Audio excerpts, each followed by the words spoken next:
Most people think AI is improving software. But something bigger is happening. Software itself is being replaced by AI agents. Instead of humans operating apps, autonomous systems now execute entire workflows. And this shift will redefine how businesses operate by 2030. What are AI agents?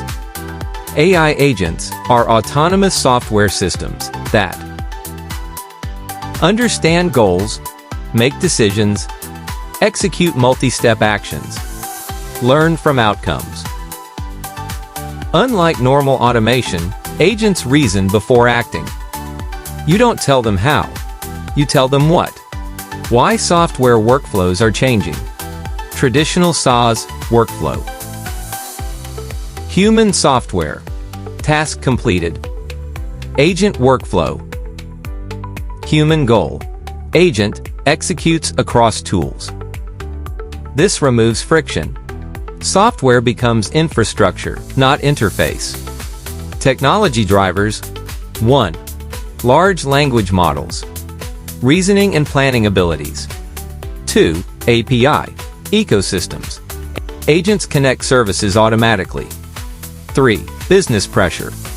Companies want productivity growth without hiring expansion.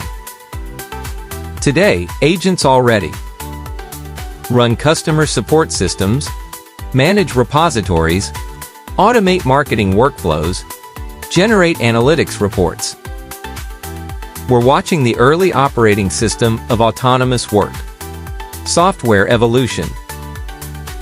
Tools, platforms, agents. Future companies won't sell dashboards. They'll sell outcomes. Developers shift from coding features to designing systems. AI agents aren't replacing humans. They're replacing repetitive workflows. The winners of the next decade will be people who learn to direct intelligence, not operate tools. If you understand agents now, you're early. Subscribe for deep analysis on AI, software, and future tech. Stay ahead in AI and future tech. Subscribe to Techtrep Media. Daily insights on automation, software, and the AI economy.